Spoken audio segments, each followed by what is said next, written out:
नमस्कार। प्रमुख हिंदी कहानियाँ और भारतीय समाज पाठ्यक्रम के अंतर्गत जारी इस सुदीर्घ व्याख्यान श्रृंखला में एक बार आपका पुनः स्वागत है। इस व्याख्यान के अंतर्गत मैं प्रसिद्ध कथाकार ज्ञानरंजन की कहानी घंटा के रूप पक्ष पर बात करूँगा। आपको पिछले व्याख्यान में मैंने इसी कहानी पर विस्तार से उसके अंतर्वस्तु के बारे में बताया, उसके कथानक के बारे में बताया, उसके मार्मिक स्थलों के बारे में बताया और यह बताते हुए मैंने इसका संकेत भी किया, यह स्थापना भी दी। यह पूरी कहानी असल में पेट्रोला की ओर से रेस्तरां को प्रश्नांकित करने की कहानी है। यह महज पेट्रोला और रेस्तरां के बीच की आवाजाही की कहानी नहीं है। ये दो अलग अलग संवेदनाओं, दो अलग अलग संस्कृतियों, दो अलग अलग स्थितियों के बीच की कहानी है, जिसमें पेट्रोला लगातार पिछड़ता जाता है और रेस्तरां अपनी भव्यता में लगातार आकार ग्रहण करना चाहता है। यह एक तरह से भव्यता को प्रश्नांकित करने वाली भी कहानी है, क्योंकि जो भव्यता है वह मनुष्य के शोषण से ही आई है। यह कहानी भव्यता के नाम पर शोषण के प्रतिरोध की कहानी भी है, उसे बदला लेने की कहानी भी है, उसके प्रति, भव्यता के प्रति नफरत पैदा करने की कहानी भी है।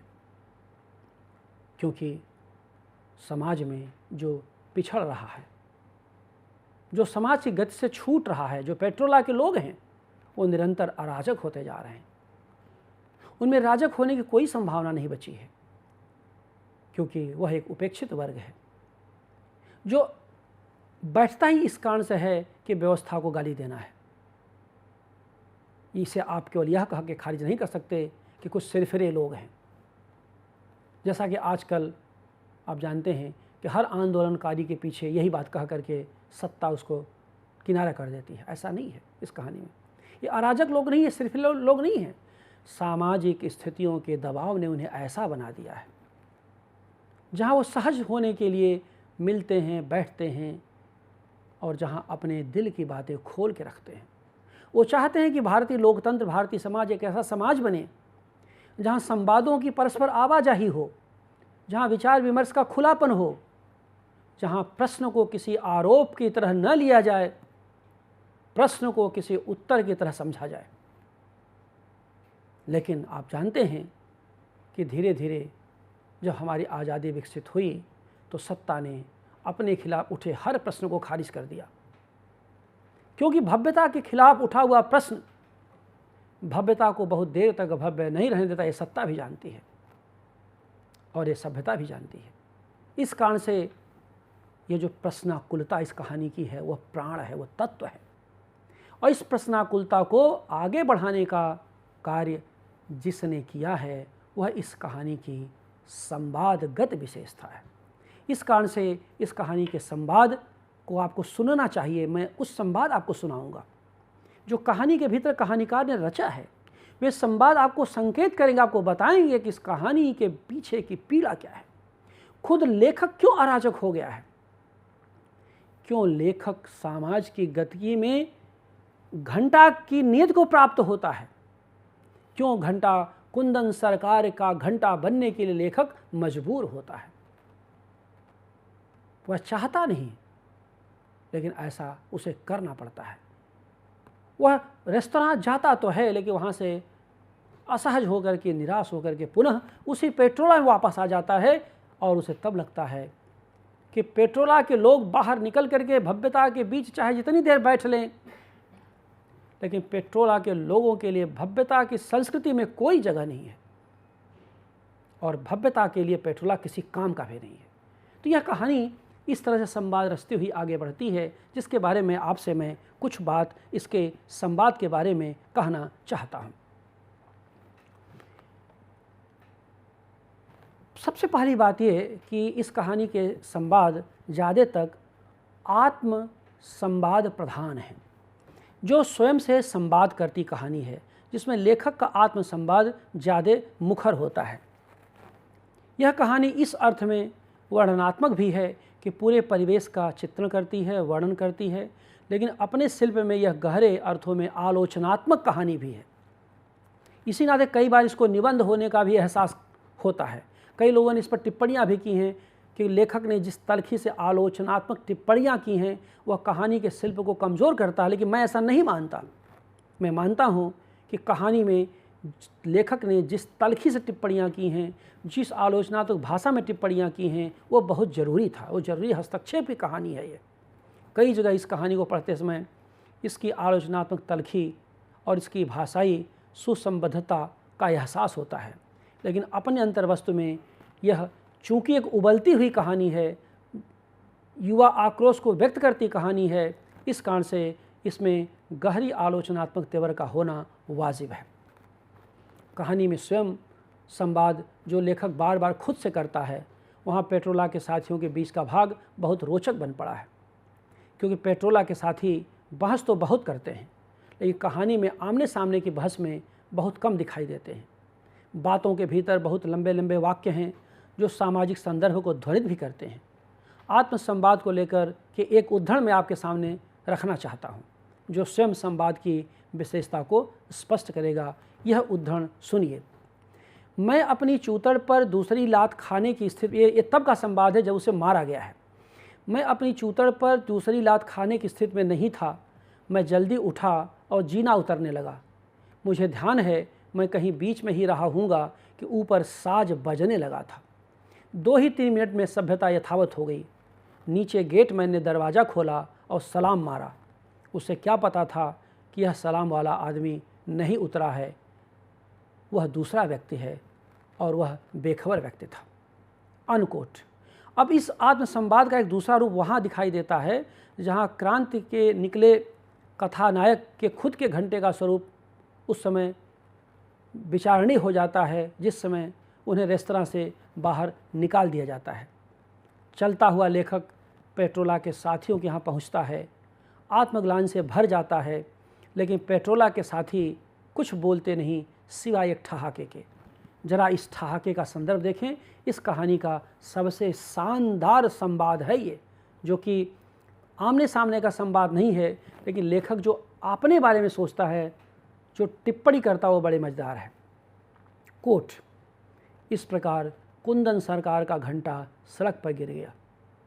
जिस तरह से भीड़ भरी सड़क पर साइकिल से गिरने वाले सवार को कभी चोट नहीं लगती, वैसी मेरी ही हालत थी। झाड़ पोंछकर मैं सड़क पर आया, जो काफ़ी सन्नाटी थी। क्रांति तरंग नदारत हो चुकी थी। इस वाक्य पर ध्यान दीजिए, क्रांति तरंग नदारत हो चुकी थी। नाक से लार की तरह जुकाम गिरने लगा था, क्योंकि मेरी पिटाई हो चुकी थी। चलता हुआ सीधा मैं अपनी पुरानी जगह पेट्रोला के साथियों में पहुंचा। मुझे देखकर उन्होंने एक हल्का सा ठहाका मारा। इसके अलावा कोई दूसरा बुरा सलूक उन्होंने नहीं किया। अब आप देखिए कि लेखक यहाँ पर किस तरह से संवाद के भीतर अपनी ही नियति कथा को रच रहा होता है, अपने ही चरित्र का प्रतिचरित्र खड़ा कर रहा होता है। वह डरा हुआ है। वो जानता है कि भव्यता के जिस रेस्तरां में मैं जा चुका था, पेट्रोला वाले उससे नाराज़ हैं। पेट्रोला वाले नहीं चाहते थे, कि वो जानते थे तुम जाओगे तो हम मार खाओगे। इस नाते जब मैं वहाँ से खदेड़ा गया और पिटाई के उपरांत जब मैं वहाँ से निकल के आया, तो मेरे मन में बहुत आत्मग्लानि थी, बहुत पीड़ा थी। मुझे लगा कहाँ जाऊँ। मुझे लज्जा भी आ रही थी, कहीं ऐसा न हो कि पेट्रोला के साथी मुझे दोगला कह करके निकाल दें कि तुम जब वहाँ गए हो तो जाओ वहीं रहो, चाहे तुम्हारी जितनी पिटाई हो। लेकिन पेट्रोला के साथियों ने, चूँकि वो पहले से मान बैठे थे ये कि नीयत यही होगी, इस नाते उन्होंने एक छोटा सा ठहाका लगाया और इससे अधिक कुछ नहीं बोला। अब इस ठहाके का की जो गूंज है, वो लेखक को आत्मग्लानि से भर देती है, लेखक को अपराध बोध से ग्रस्त कर देती है। और असल में यही इस कहानी के संवाद की कसौटी भी है, यही इस कहानी के संवाद का निचोड़ भी है। इस कारण से ये जो इस कहानी में जो लेखक का खुद से आत्मसंवाद होता है, उसमें एक गहरी आलोचनात्मक दृष्टि भी विकसित होती है और इसी में लेखक के भीतर एक गहरी प्रतिक्रिया पैदा होती है जो समाज के हर भव्यता को प्रश्नाकुल नज़र से देखती है।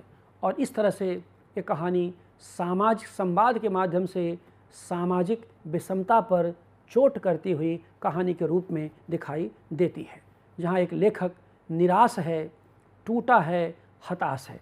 अब तनिक आगे जरा सा उस दृश्य को देखें जो कैसे ये कहानी उस चरित्र को आत्मसंवाद के माध्यम से विस्तार देती है। कोट, अक्सर ऐसा होता है कि जब मेरी सेहत घिघियाने लगती है, रत जगों की संख्या सीमा पार कर जाती है और मुझे यह दिखाई देता है कि भद्रता प्रगति कर रही है और इस बीच उसका रत्ती भर भी बिगाड़ नहीं हुआ, तब मैं लंबा सोता हूँ, 100 विंडो के गलियारों में घूमता हूँ, कोका कोला पीता हूँ और हेलो पेट्रोला को गोल मार जाता हूँ। मेरे साथी संभव है इस बात को थोड़ा बहुत जानते हों, लेकिन वे परवाह नहीं करते। मेरे पास कुछ ऐसे वस्त्र भी हैं जिनका शरीर से और स्वयं के पिछले जीवन से कोई मेल नहीं है और जिन्हें पहनते ही मुझे लगता है भेष बदल गया है। मैं उन्हें तब पहनता हूँ जब पेट्रोला में नहीं जाना रहता।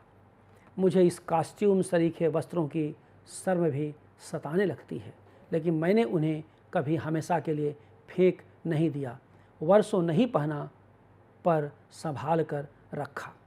अब देखिए, वर्षों नहीं पहना लेकिन संभाल कर रखा।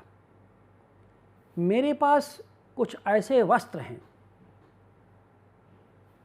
जो भव्यता के अनुकूल हैं, ऐसे कॉस्ट्यूम हैं जो फेंका नहीं हूँ, संभाल के रखता हूँ और जिन्हें कभी कभी तब पहनता हूँ जब मुझे उस भव्यता का हिस्सा होना होता है। यह एक युवा पीढ़ी के आक्रोश के भीतर से पनपता हुआ अवरोध भी है। युवा मानस अपने आक्रोश को इस दायरे में सीमित करना चाहता है और यहाँ पर कहानी में एक अवसरवादिता भी दिखाई देती है। अवसरवादिता के लक्षण भी दिखाई देते हैं, यानी वो बेचैन है। क्यों? क्योंकि उसे लगता है कि भद्रता को जितना भी अधिक प्रश्नांकित किया गया है वह उतना ही परिष्कृत होती चली जा रही है। यानी यह कहानी उस क्रांति कथा, उस परिवर्तन कथा के भीतर अवसाद भरती कहानी भी है जो लेखक के आत्मसंवाद के माध्यम से प्रकट होती है।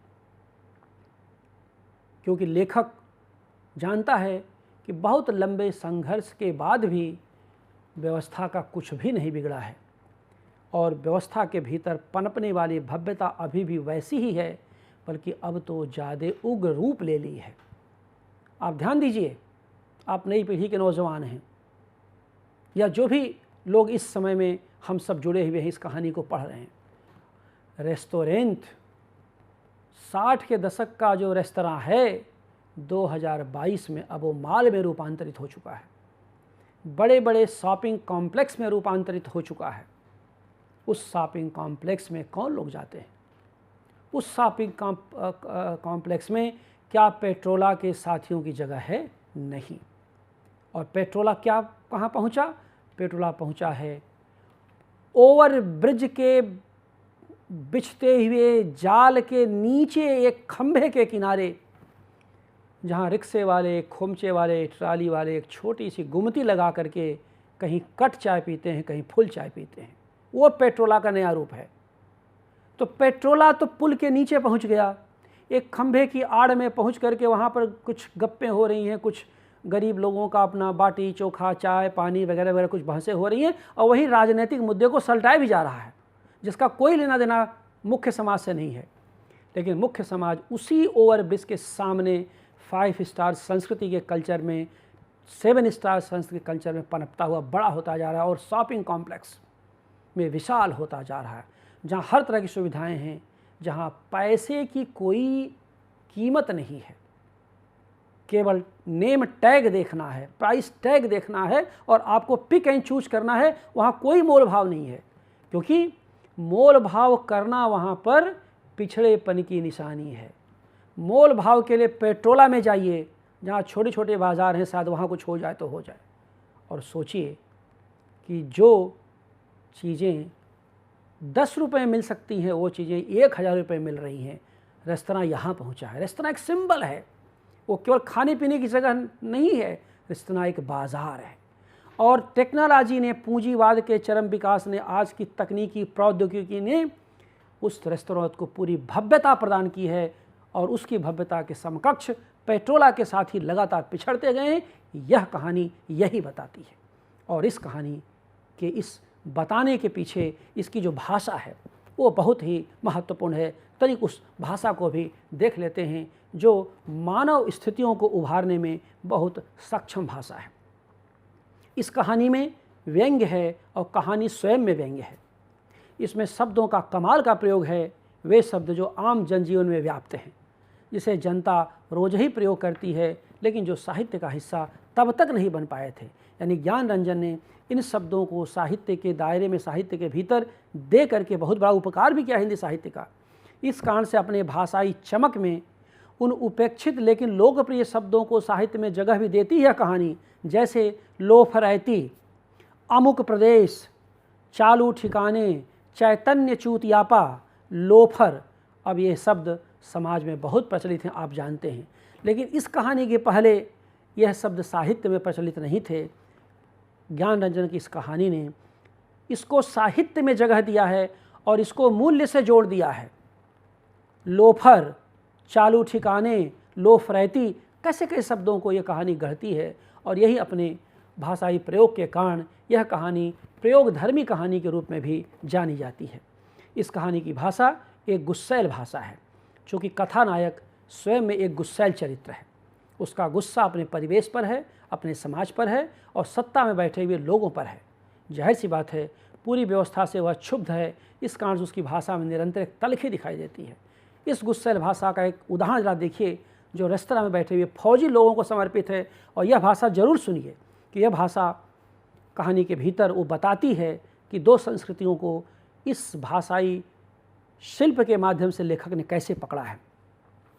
अय फौजी मच्छरों और नाजनीनों, दूर नहीं है समय, सभ्यता पलट कर वहाँ पहुँचा देगी कि तुम लोगों की लड़ी तेईतर हो जाएगी। पकड़े पकड़े फिरोगे ये राइफलें तुम्हारे पास जो हैं, वह केवल तुम्हारा पेट ढो रही हैं, तुम्हारी नहीं रहेंगी। भागो भागो, राइफल का काम पेट ढोना नहीं है। अनकोट। अब आप देखिए, अब आप इस भाषा में देखिए, राइफल का काम पेट ढोना नहीं है।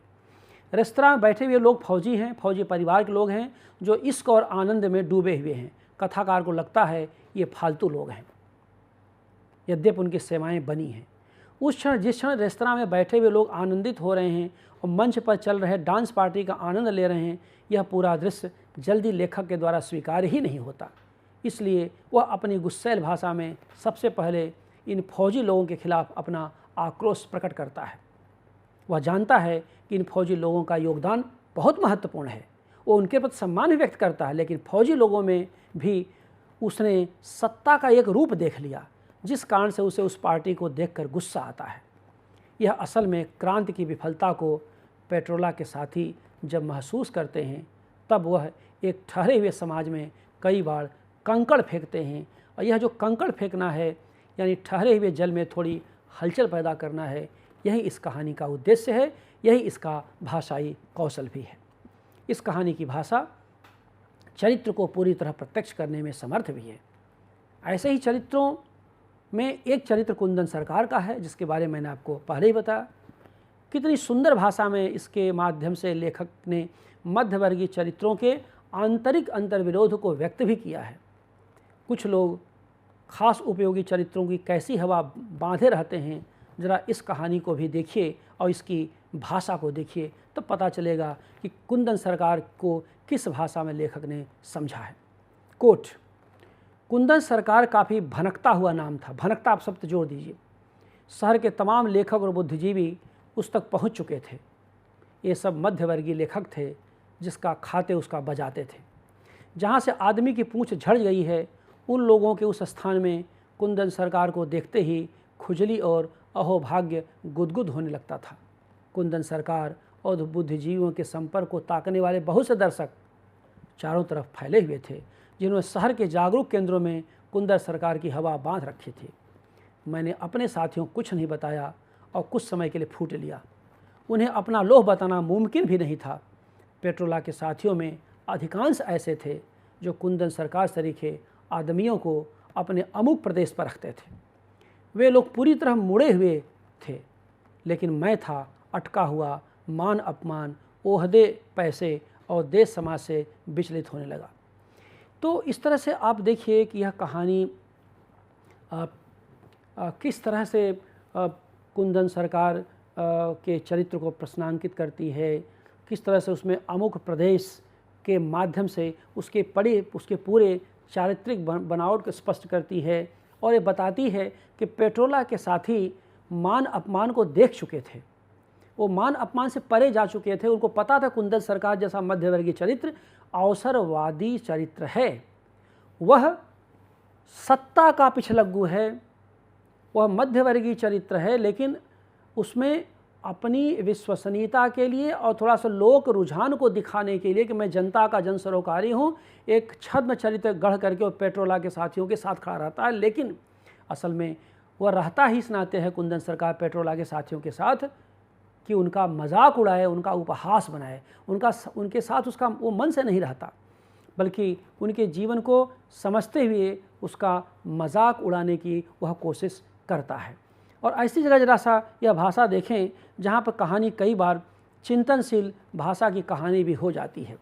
कोट, कुंदन सरकार ने एक बार मुझे विस्तार से बताया था, कलाकार को भुगतती हुई मरणधर्मा जिंदगी जीनी चाहिए, तभी उसका कोहबर अनुभवों से भरा रह सकता है। अब इसमें आप देखिए, उसका कहना था कि समाज रूपी खेत में जीवन खाद है, लेखक किसान और साहित्य फसल, उसी प्रकार जैसे स्त्री धरती का रूप है, पुरुष हल और संतान का फल। अब आप देखिए, लेखक इन बातों को भूसे में रस लेकर चबाने के रूप में ग्रहण करता है।